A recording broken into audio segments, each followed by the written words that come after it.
Salut tout le monde! Nouvelle chronique et donc nouvelle vidéo.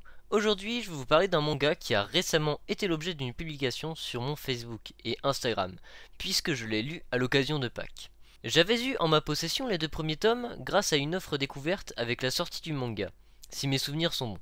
Et je n'avais jamais acheté la suite, car comme la plupart des offres découvertes que j'achète rarement la suite dans l'immédiat, puisque soit je connais déjà le manga par l'animé, et que du coup, je ne l'ai acheté que pour compléter ma collection, comme le récent Mob Psycho que je vous conseille vivement en animé plutôt qu'en manga, puisque le dessin est trop simpliste sur papier, mais le travail d'animation est vraiment incroyable. Celui-ci m'avait tapé dans l'œil, néanmoins je l'avais un petit peu oublié. Mais comme je suis toujours dans l'optique de terminer la plupart de mes collections, j'ai acheté les tomes restants, ce qui m'a permis de découvrir la suite de cette histoire sympathique. Je vais donc vous parler de Grimoire of Zero. Alors, Grimoire of Zero est un manga tiré d'un light novel sorti en 2014 au Japon. Il s'agit là d'un manga d'aventure fantasy qui est mon style de lecture préféré. Il est classé dans les seinen, mais je dois avouer que je ne comprends pas trop pourquoi. Il parle de sujets sérieux parfois, certes, mais je ne trouve pas qu'il y ait de scènes trop trash, contrairement à d'autres mangas de type shonen par exemple. Le scénariste est Kobachiri Kakeru et le dessinateur designer Iwasaki Takashi. En France, le manga est édité par Ototo et est compilé en 6 volumes. La série semble terminée à première vue, mais la fin laisse entrevoir une suite potentielle, du moins d'après ce que j'ai compris. Il existe quelque part dans ce monde un grimoire capable de le détruire. Ce grimoire appartient à l'une des rares véritables sorcières, nommée Zero. Un jour, Zero fait la connaissance d'un mercenaire, mi-humain, mi-bête, qui, dans un premier temps, tente de la fuir. En réalité, les sorcières sont réputées pour convoiter la tête des hommes bêtes.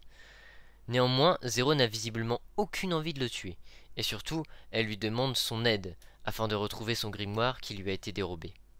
Le mercenaire, tout d'abord méfiant, se laisse attendrir par la sorcière, gardant toujours à l'esprit qu'elle pourrait se retourner contre lui. Il se lie pour un certain temps, le mercenaire servant d'escorte à la sorcière, dans sa quête du grimoire, en échange de quoi elle lui rendrait son humanité, grâce à ses pouvoirs.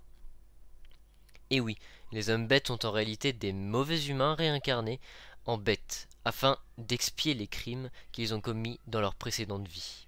Les deux comparses deviennent alors des amis, et parcourent les environs à la recherche du grimoire.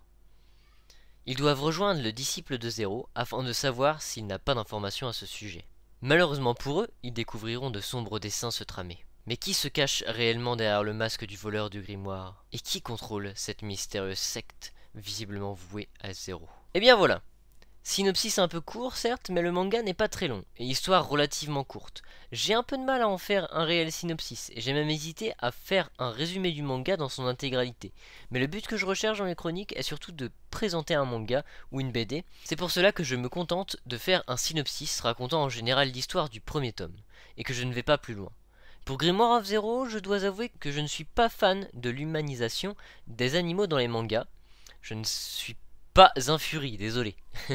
Mais j'ai beaucoup aimé lire les premiers tomes de Beastar. En l'occurrence, dans Grimoire of Zero, je trouve le dessin terriblement magnifique sur les hommes bêtes.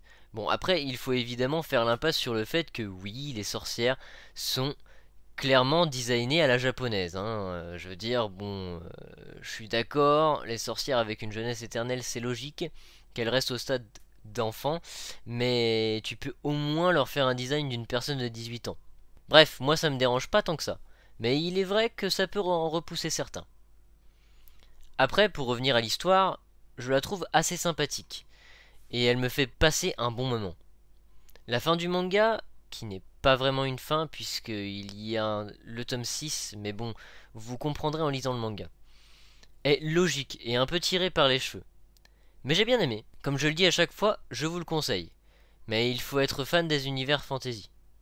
En conclusion, je pense que le manga est intéressant. Mais attention, il y a un mais pour une fois. Je conçois qu'il ne plaira pas à tout le monde. Et d'ailleurs, je ne le conseille pas à tout le monde pour cette raison. Si vous êtes plutôt du style à aimer la magie, je vous conseille l'Atelier des sorciers, par exemple. Et si vous êtes plutôt homme-bête, eh bien, il est à Beastar. Et si vous l'aimez les deux, eh bien il est fait pour vous. Et bien ceci est la fin de la vidéo, j'espère qu'elle vous aura plu. Si c'est le cas, n'hésitez pas à laisser un petit commentaire, un petit pouce bleu comme d'habitude, et à me rejoindre sur les réseaux sociaux, sur mon blog, etc. Pour de nouvelles chroniques. Allez, tchuss!